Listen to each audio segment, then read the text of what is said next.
Good morning সবাইকে। আজ রোববার, তাই সকাল সকাল আমাদের এক পত্তন চা খাওয়া হয়ে গেছে। আমি এখানে একটু আটা মাখবো, ভাবছি সকালবেলা একটু আলু পরোটা করব। মা এখানে পেপার পড়ছে। তো সকালবেলায় কথা বলতে বলতে মা আর আমি একটু বকবক করতে করতে আমার আটাটা মাখা হয়ে যাবে।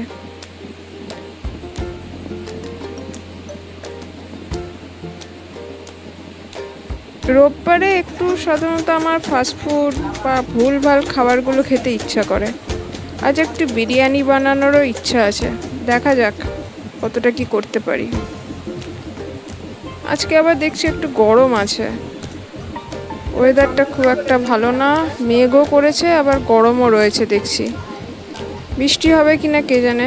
আর ভাল লাগছে না, বৃষ্টি বৃষ্টি করে গোটা বছরটা চলে গেল। এর পরেও যদি বৃষ্টি হয় তাহলে আর কিছু বলার নেই। কথা বলতে বলতে আমার আটা মাখা হয়ে গেছে। এবার চলে এসেছি গাছের দিকে।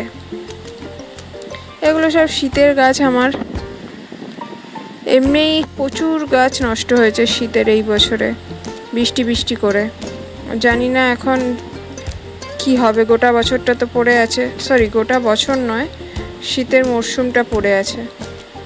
তো দেখা যাক কি হয়। এর মধ্যে যদি আবার বৃষ্টি হয় তো এই গাছগুলোও নষ্ট হবে। এই অর্কিডটা দেখতে আমার খুব ভালো লাগে, অনেক শখের অর্কিড আমার এই অর্কিডটা। বাকি অর্কিডও ভালো, এই হোয়াগুলোও ভালো, তবে গাছগুলো একদমই নতুন।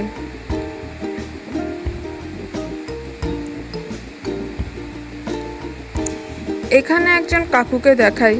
এই কাকু বেকারির বিস্কুট এসব বিক্রি করে। আমি এনার কাছ থেকে অনেক কিছু নিই, খুব ভালো কাকুটা। আজকে ওনাকেও দেখিয়ে দিলাম তোমাদেরকে।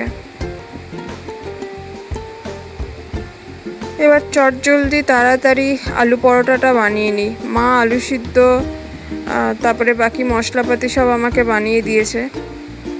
আলুটা মেখে নিই, দিয়ে আলুটা দিয়ে পুর ভরে পরোটাটা বেলে দিই, মা ভেজে দেবে।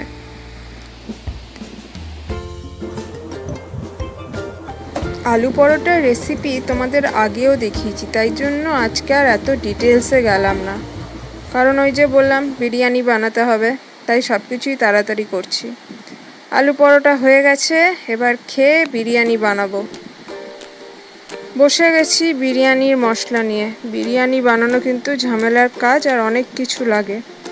এখানে আছে শাহজিরে, মরিচ, জায়ফল, জয়িত্রী, কাবাব চিনি, আর এটা হচ্ছে গোটা গরম মশলা। এই সব কিছু দিয়েই বিরিয়ানির মশলাটা তৈরি হবে। তাই আমি সব কিছু একসাথে বার করে রাখছি এক জায়গাতে। এবার এই মশলাগুলোকে হালকা করে ড্রাই রোস্ট করে গুঁড়ো করে নিতে হবে।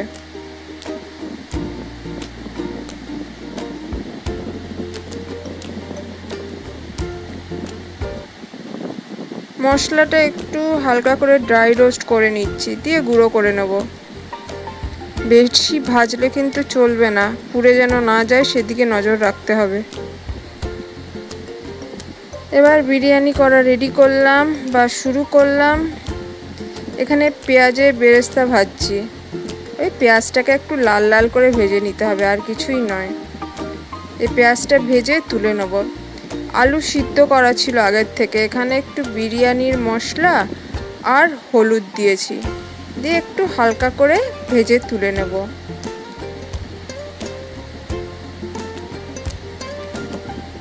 আলু ভাজার তেলেই একটু ঘি দিলাম।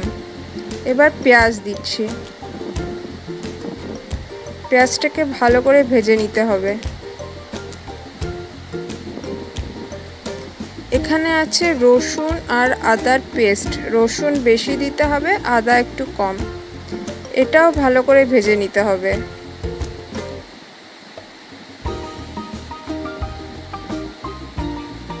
এবার চিকেনগুলো দিচ্ছি।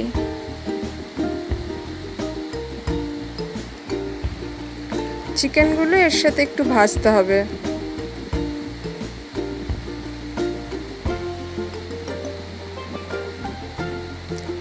এবার যে বিরিয়ানির মশলাটা বানিয়েছিলাম সেটা দিলাম।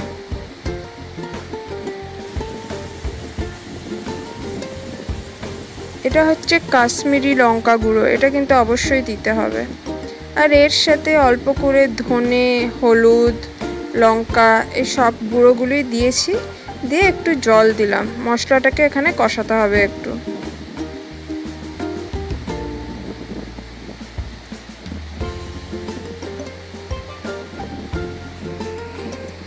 এবার নুন দিচ্ছি, নুন তোমরা নিজেদের টেস্ট অনুযায়ী দেবে। আর এখানে নুন দিচ্ছ, আবার কিন্তু চাল যখন সিদ্ধ হবে তখনও নুন দেব। এবার টক দই দিলাম। এই রান্নায় কিন্তু এই চিকেনটা যখন রান্না করব তখন আমি আর কোনো জল দেব না। ওই মশলা কষানোর সময় যে জলটা ছিল আর এই টক দইয়ের যে জলটা ছিল, এতেই চিকেন সিদ্ধ হয়ে যাবে। এটাকে এইখানেই ধীরে ধীরে কষিয়ে নিতে হবে। তেল ছেড়ে এসছে মাংস থেকে, মানে মোটামুটি মাংস সিদ্ধ। এবার এখানে দিলাম গোলাপ জল।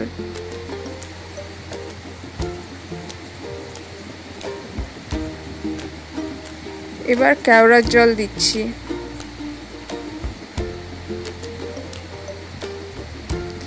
খুব সামান্য মিঠা আতর দিয়ে এবার এই সবগুলো দিয়ে একটু ভালো করে আরেকবার নেড়ে নেবো চিকেনটাকে।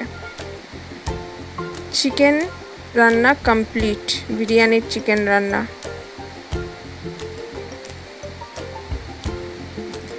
এবার চাল সিদ্ধ করছি। এটা হচ্ছে দেরাদুন রাইস, তোমরা যে কোনো লম্বা চাল দিতে পারো। এর মধ্যে দিয়েছি নুন, বিরিয়ানির মশলা, গোটা গরম মশলা আর একটা বড় এলাচ। মোটামুটি 80% চালটাকে তোমাদের সিদ্ধ করে নিতে হবে এখানেই।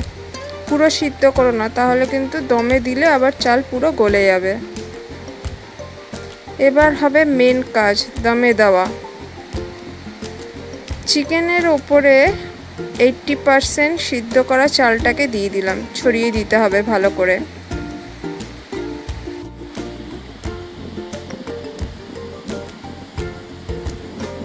চালটা ভালো করে ছড়িয়ে দিতে হবে।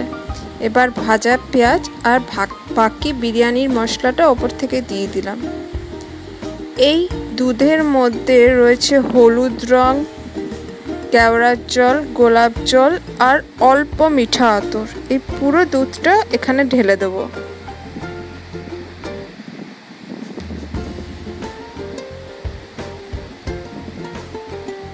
এবার আলুগুলো ওপর থেকে দিয়ে দেবো। অনেকে আলু ফার্স্টে দেয়, আমি সিদ্ধ আলু তো তাই ওপর থেকেই দিচ্ছি। এবার ঘি দিতে হবে।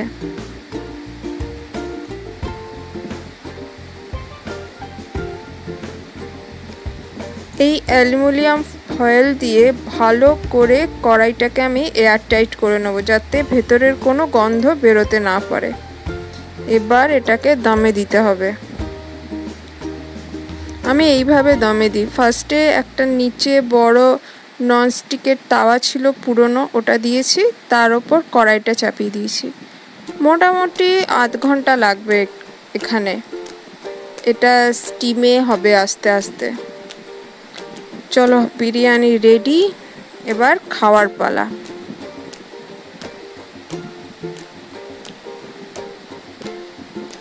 ভালো গন্ধ বেরোচ্ছে। এখানে কিছু বলার আছে, সেটা হচ্ছে যারা বিরিয়ানি খেতে ভালোবাসো কিন্তু খাটাখাটি পছন্দ করো না, তারা বিরিয়ানি ঘরে করতে যেও না। কেননা বিরিয়ানি প্রথম কথা প্রচুর পরিশ্রমের কাজ, অনেক কিছু জিনিস লাগে, তারপর এর অনেক স্টেপ আছে, তো নিজেরাই বিরক্ত হয়ে যাবে। আমি সেই জন্য বিরিয়ানি খুব কমই করি ঘরে। নর্মালি খেতে ইচ্ছা করলে বাইরে থেকে নিয়ে চলে আসি। তাও তো এটা চিকেন বিরিয়ানি, তাড়াতাড়ি হলো। আর যদি মটন বিরিয়ানি করতাম তাহলে তো আরও ঝামেলা ছিল। অন্য আরেক দিন মটন বিরিয়ানি করে দেখাবো, আজকে এই চিকেন বিরিয়ানি থাক।